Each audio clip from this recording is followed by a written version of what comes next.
આકાશવાણી ભુજ સ્થાનિક સમાચાર પરેશ મારું વાંચે છે। નમસ્કાર। આવતીકાલે ભાઈ બહેનના પવિત્ર પ્રેમ, મમતા અને સ્નેહના તહેવાર એવા રક્ષાબંધનની ઉમંગભેર ઉજવણી થશે। આવતીકાલે શ્રાવણી પૂનમ છે, જેને નાળિયેરી પૂનમ પણ અને બળેવ પણ કહેવાય છે। આવતીકાલે સવારે બહેન ભાઈના કાંડે રાખડી બાંધી તેના દીર્ઘાયુની મનોકામના કરશે। બજારોમાં રાખડી અને મીઠાઈ ખરીદવા મોટી સંખ્યામાં બહેનો ઉમટી પડી છે। માળિયા સુરજબારી પુલ પર ગઈકાલે રાત્રે ભયાનક ત્રિકપલ અકસ્માત સર્જાયો હતો, જેમાં કચ્છના 2 છાત્રો સહિત 4 જણના મોત નીપજ્યા છે। રક્ષાબંધન તહેવારની રજામાં જૂનાગઢની હોસ્ટેલમાંથી વિદ્યાર્થીઓ પોતાના વતન મીઠીરોહર આવતા હતા, ત્યારે આ અકસ્માત સર્જાયો હતો। સૌપ્રથમ કન્ટેનર પલટી મારી ગયું હતું, ત્યારબાદ તેની પાછળ આવી રહેલું ટેન્કર કન્ટેનર સાથે અથડાયું હતું। આ અકસ્માતમાં પાછળથી આવી રહેલી કાર પણ ટેન્કર સાથે અથડાઈ હતી। આ ભયાનક અકસ્માત બાદ આગ લાગી હતી, જેના કારણે અર્ટિકા કારમાં સવાર 2 વિદ્યાર્થી, ટ્રકના ડ્રાઈવર અને ક્લીનરના મોત થયા હતા। કારમાં સવાર અન્ય 7 વિદ્યાર્થીઓને નાની મોટી ઈજાઓ થઈ હતી। ઈજાગ્રસ્તોને સારવાર માટે સામખિયાળી હોસ્પિટલમાં ખસેડવામાં આવ્યા હતા। કચ્છ જિલ્લામાં 6 ઓગસ્ટ સુધી ખરીફ પાકનું કુલ વાવેતર 5,61,469 હેક્ટરે પહોંચી ગયું છે, જેમાં સૌથી વધુ રાપરમાં 1,44,985 હેક્ટરમાં વાવણી થઈ છે, જ્યારે સૌથી ઓછું વાવેતર ગાંધીધામમાં 2,560 હેક્ટરમાં થયું છે। આ વખતે સૌથી વધુ દિવેલા પાકની 1,49,359 હેક્ટરમાં વાવણી થઈ છે। ખેડૂતો દ્વારા હજુ પણ વાવેતર કરવામાં આવી રહ્યું છે, એટલે ઓગસ્ટના અંત સુધી વાવેતર 6.5 લાખ હેક્ટર નજીક પહોંચી જાય તેવી આશા છે।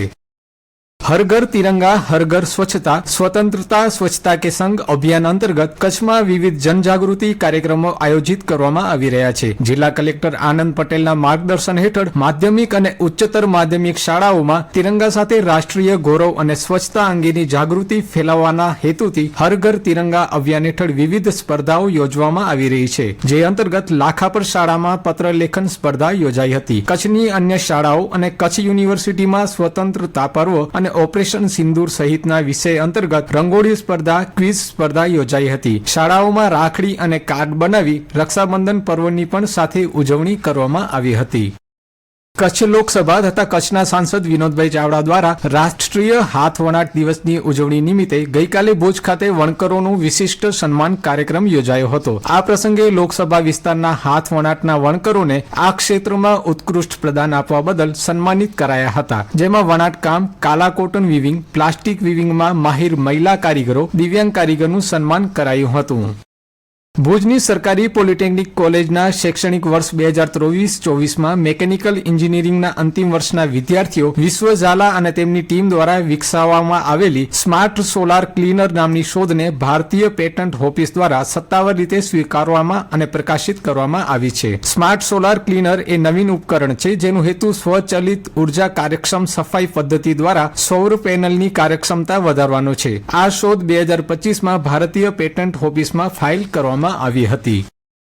ભચાઉના ઐતિહાસિક કંથડનાથ દાદાના ડુંગર ઉપર ભરાયેલા મેળામાં મોટી સંખ્યામાં લોકોએ લાભ લીધો હતો। મેળામાં ભાવિકો સાથે માનવ મહેરામણ ઉમટી પડ્યું હતું। મુંબઈ સ્થિત પાટીદાર પરિવાર અને ભચાઉના પરિવારોએ પણ દાદાને શીશ ઝુકાવ્યું હતું। રાપરના ધારાસભ્ય વિરેન્દ્રસિંહ બહાદુરસિંહ જાડેજાએ કંથડનાથજીના શિખરે ધજા ચડાવીને દર્શન કર્યા હતા। આ પ્રસંગે ધારાસભ્યએ 20 લાખ રૂપિયાની ગ્રાન્ટ કંથડનાથજીના કિલ્લાઓ ઉપર વિકાસના કામો માટે ફાળવવા જાહેરાત કરી હતી।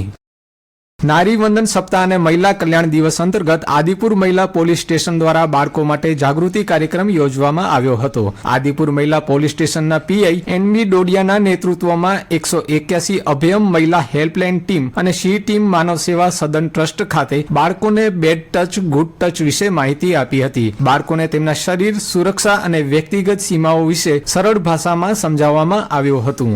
અને આ સાથે સમાચાર બુલેટિન પૂરું થયું। નમસ્કાર।